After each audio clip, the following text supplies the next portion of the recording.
Hello everyone, welcome to Yasmin's Learning Corner. আজি ভিডিঅ'ত আমি পঢ়িম ক্লাছ 8 সায়েন্স বুকৰ চেপ্টাৰ 3 সাংশ্লেষিক আহ আৰু প্লাষ্টিক। আগৰ ভিডিঅ'সমূহত আমি সাংশ্লেষিক আহৰ বিষয়ে আলোচনা কৰিছোঁ। এতিয়াৰ পৰা আমি প্লাষ্টিক চাম। প্লাষ্টিক কি হয়? আমি আমাৰ দৈনন্দিন জীৱনত সদায় প্লাষ্টিক ব্যৱহাৰ কৰোঁ। যিকোনো কামতে যেনেকুৱা আমি লিখা যিটো কলম থাকে সেইটো প্লাষ্টিকেৰে তৈয়াৰী হয়। আমি মূৰ ফণিওৱা ফণিটো প্লাষ্টিকেৰে তৈয়াৰী। আমি বহা চেয়াৰখন, গা ধোৱা বাল্টিখন, আনকি আমি যে চিপছ চকলেট এইবোৰ খাওঁ সেইটোৰ যিটো ৰেপাৰ থাকে কভাৰ থাকে সেইটোও প্লাষ্টিকৰ দ্বাৰা তৈয়াৰী। এই যিবোৰ প্লাষ্টিক আছে প্লাষ্টিকসমূহক যিকোনো আকাৰতে দিব পৰা যায়। সেইকাৰণে প্লাষ্টিকৰ পৰা বিভিন্ন সামগ্ৰী প্ৰস্তুত কৰা হয়। যেনেকুৱা যিবোৰ বৈদ্যুতিক তাঁৰ থাকে বৈদ্যুতিক তাঁৰসমূহৰ ওপৰতো প্লাষ্টিকৰ কাভাৰিং থাকে। তাৰপিছত যিটো চকেট থাকে যিটো ছুইচ বৰ্ড থাকে ছুইচ বৰ্ডো প্লাষ্টিকৰ সহায়ত তৈয়াৰ কৰা হয়। তাৰপিছত যিকোনো ধৰণৰ ব্ৰাছ প্লাষ্টিকেৰে তৈয়াৰ কৰা হয়। আৰু এই যিবোৰ প্লাষ্টিক আছে প্লাষ্টিকসমূহক আমি পুনৰ ব্যৱহাৰ কৰিব পাৰোঁ, বাৰ বাৰ ব্যৱহাৰ কৰিব পাৰোঁ। এটা প্লাষ্টিকৰ সামগ্ৰী যদি ভাঙি যায় বা বেয়া হৈ যায় সেইটো প্লাষ্টিক গলাই পেলাই তাৰ পৰা আকৌ নতুন সামগ্ৰী প্ৰস্তুত কৰিব পৰা যায়। কিছুমান প্লাষ্টিক এনেকুৱা আছে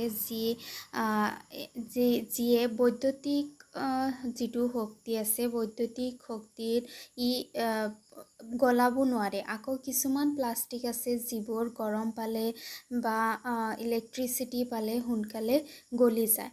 গতিকে যিবোৰ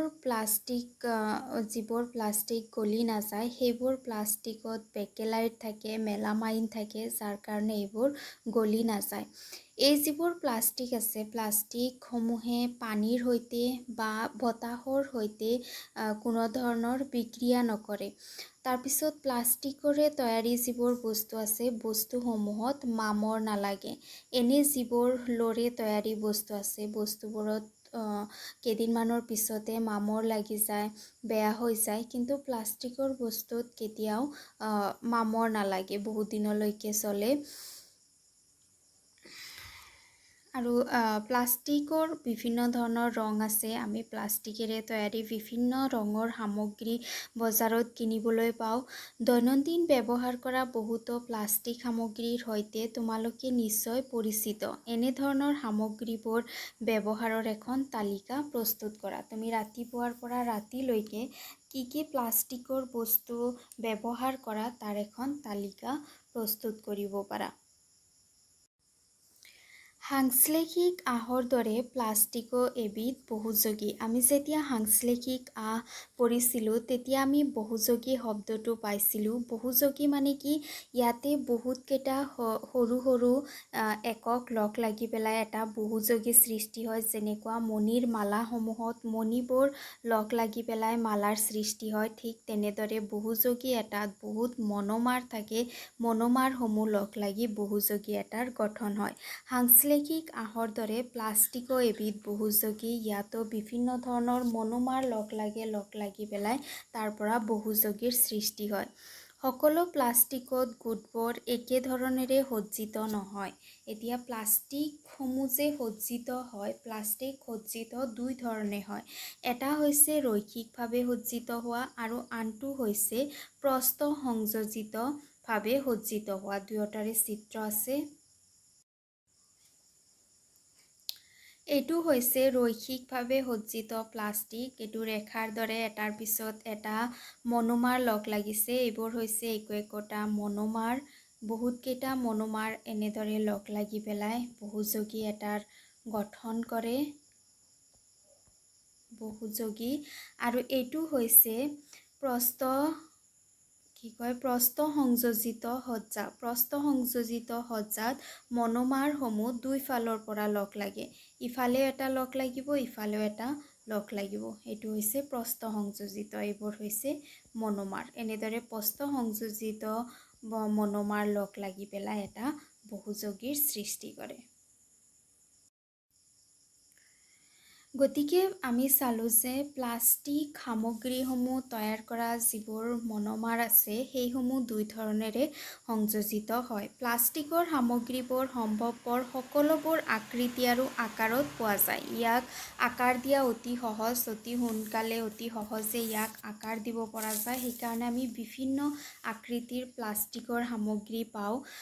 কেতিয়াবা ভাবি চাইছানে এইটো কেনেকৈ সম্ভৱ হ'ব পাৰে? আচল কথাটো হ'ল যে প্লাষ্টিক সহজে সাঁচত ঢালিব পাৰি, অৰ্থাৎ ইয়াক যিকোনো আকৃতি দিব পাৰি। যিহেতু আমি প্লাষ্টিকৰ যিকোনো ধৰণৰ সামগ্ৰী বনাব পাৰোঁ, ইয়াৰ কাৰণ হৈছে প্লাষ্টিকসমূহ যিকোনো সাঁচতে ঢালিব পৰা যায়, যিকোনো আকৃতি দিব পৰা যায়। প্লাষ্টিকবোৰৰ পুনৰাৱৰ্তন কৰিব পাৰি। এবাৰ বেয়া হৈ গ'লে ইয়াক পুনৰ ইয়াৰ পৰা এটা নতুন বস্তু ব্যৱহাৰ কৰিব পাৰি। প্লাষ্টিকক পুনৰ ব্যৱহাৰ কৰিব পাৰি, যেনেকুৱা প্লাষ্টিকৰ যিবোৰ বটল আছে, ক'ল্ড ড্ৰিংকছ এইবোৰ খোৱাৰ পিছত বটল পেলাই নিদি আমি সেইবোৰ বটলত বিভিন্ন ধৰণৰ কিটচেনৰ সামগ্ৰী ৰাখিব পাৰোঁ, ইয়াক বাৰ বাৰ ব্যৱহাৰ কৰিব পাৰোঁ। প্লাষ্টিকসমূহক বিভিন্ন ৰং দিব পৰা যায়, ৰং দি পেলাই গলাব পৰা যায়, পাতল পাত হিচাপে মেৰাব পাৰি বা তাৰলৈ পৰিণত কৰিব পাৰি। পাতৰ দৰে পাতল কৰিব পাৰি প্লাষ্টিকক তাৰৰ চাৰিওফালে মেৰাব পাৰি। সেইবাবে ইয়াক নানা ধৰণে ব্যৱহাৰ কৰা হয়। যিহেতু যিকোনো আকাৰতে ইয়াক ঢালিব পৰা যায়, সেইকাৰণে প্লাষ্টিকৰ পৰা বিভিন্ন ধৰণৰ সামগ্ৰী প্ৰস্তুত কৰি ব্যৱহাৰ কৰা হয়। ইয়াতে কেইটামান প্লাষ্টিকেৰে তৈয়াৰী সামগ্ৰী দিয়া আছে। প্লাষ্টিকৰ চেয়াৰ, প্লাষ্টিকৰ বাল্টি, খেলা বস্তু, গ্লাছ, এইবোৰ বিভিন্ন সামগ্ৰী প্লাষ্টিকেৰে তৈয়াৰী। বহুলভাৱে ব্যৱহাৰ কৰা প্লাষ্টিক হৈছে পলিথিন। পলিথিন বহুত বেছি ব্যৱহাৰ হয় প্লাষ্টিকৰ ভিতৰত। পলিথিন এটা বহুযোগী হয়, যেনেকৈ আমি জানো প্লাষ্টিকসমূহ বহুযোগী, গতিকে পলিথিনো বহুযোগী হয়। আৰু ইয়াতে যিটো মনোমাৰ লগ লাগে পলিথিন সৃষ্টি হওঁতে, মনোমাৰটোৰ নাম হৈছে ইথিন। বহুতকেইটা ইথিন এনেদৰে লগ লাগিব, বহুতকেইটা ইথিন লগ লাগি পলিথিন গঠন কৰিব আৰু তাকে আমি পলিথিন বুলি কওঁ। পলিথিন হৈছে বহুযোগী। পলি মানে বহুতকেইটা ইথিন ইয়াতে লগ লাগে। পলিথিন হ'ল প্লাষ্টিকৰ এক উদাহৰণ। সচৰাচৰ ব্যৱহাৰ কৰা পলিথিন মোনা তৈয়াৰ কৰাত ইয়াক ব্যৱহাৰ কৰা হয়। আমি দৈনন্দিন জীৱনত পলিথিনৰ মোনা সদায় ব্যৱহাৰ কৰোঁ। বজাৰত বস্তু কিনিবলৈ গ'লে, যিকোনো বস্তু কিনিবলৈ গ'লে আমি পলিথিনৰ মোনা ব্যৱহাৰ কৰোঁ আৰু এই পলিথিনটো হৈছে প্লাষ্টিকৰ এটা উদাহৰণ। তোমালোকে নিজেও প্লাষ্টিকৰ টুকুৰা লৈ পেলাই ইয়াক ভাঁজ কৰিবলৈ চেষ্টা কৰিব পাৰা, কিন্তু সকলোবোৰ প্লাষ্টিকক আকৌ ভাঁজ কৰিব পৰা নাযায়। তুমি নিজে চাবা, কিছুমান প্লাষ্টিকৰ সামগ্ৰী লৈ ভাঁজ কৰিবলৈ চেষ্টা কৰিবা, চাবা সোনকালে ভাঁজ হৈ যায়। আকৌ কিছুমান আছে যিবোৰ ভাঁজ নহয়, ভাঙি যায়। প্লাষ্টিক সহজে ভাঁজ কৰিব পাৰি, আনহাতে আন কিছুমান প্লাষ্টিক ভাঁজ কৰিবলৈ জোৰ দিলে ভাঙি যায়। প্লাষ্টিকৰ বটলত গৰম পানী ঢালি দিলে নলটো বিকৃত হয়। কিছুমান প্লাষ্টিক যেনেদৰে ভাঙি যায়, কিছুমান প্লাষ্টিক আকৌ বেণ্ড হয়।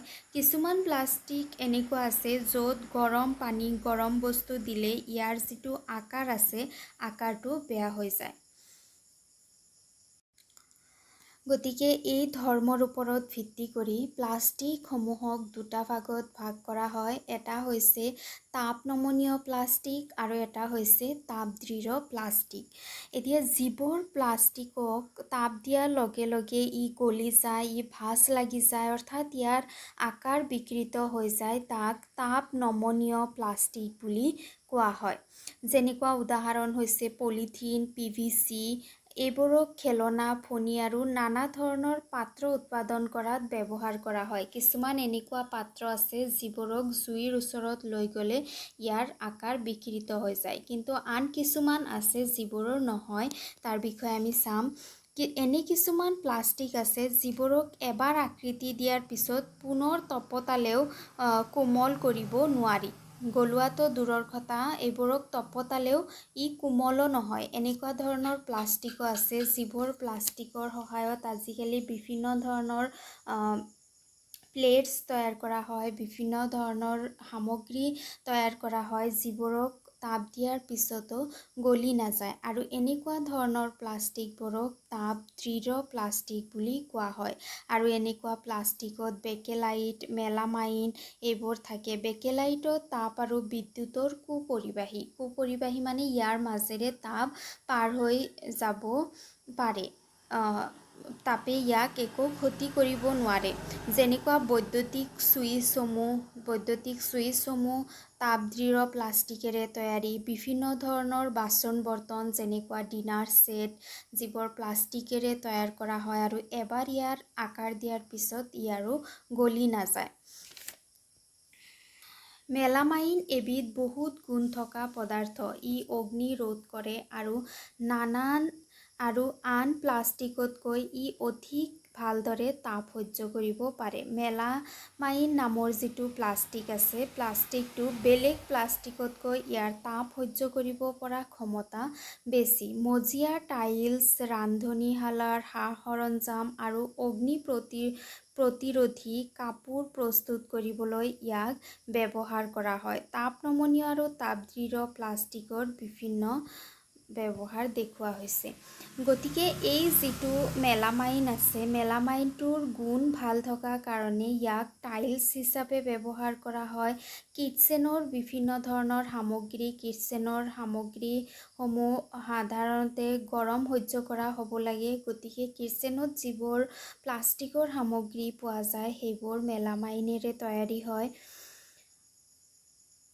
আৰু ইয়াৰ সহায়ত তাপ প্ৰতিৰোধ কৰিব পৰা কিছুমান কাপোৰো প্ৰস্তুত কৰা হয়। যিহেতু এইবোৰ হৈছে বৈদ্যুতিক শক্তিৰ কুপৰিবাহী, সেইকাৰণে ইয়াৰ সহায়ত অগ্নি প্ৰতিৰোধী কাপোৰ কিছুমানো প্ৰস্তুত কৰিবলৈ ব্যৱহাৰ কৰা হয়।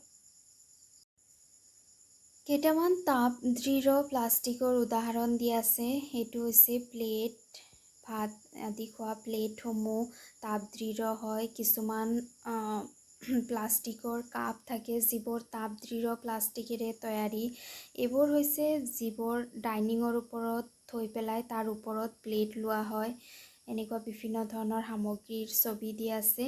তাৰপিছত কেইটামান তাপ নমনীয় প্লাষ্টিকেৰে তৈয়াৰী সামগ্ৰীৰ ছবি দিয়া আছে। যেনেকুৱা যদি বাল্টি এখনৰ ওচৰত যদি বহুত গৰম পানী ঢালি দিয়া, ইয়াৰ আকাৰ বিকৃত হৈ যাব। বটল এটাত যদি গৰম পানী দিয়া বা জুইৰ ওচৰত লৈ অনা, ইয়াৰ আকাৰ বিকৃত হৈ যাব। বিভিন্ন ধৰণৰ সামগ্ৰী আছে যাৰ উদাহৰণ দিব পাৰা। আজিৰ ভিডিঅ'ত ইমানখিনিয়ে। ভাল লাগিলে লাইক কৰিবা, ফ্ৰেণ্ডছৰ সৈতে শ্বেয়াৰ কৰিবা আৰু চেনেল ছাবস্ক্ৰাইব কৰিবা। Thank U.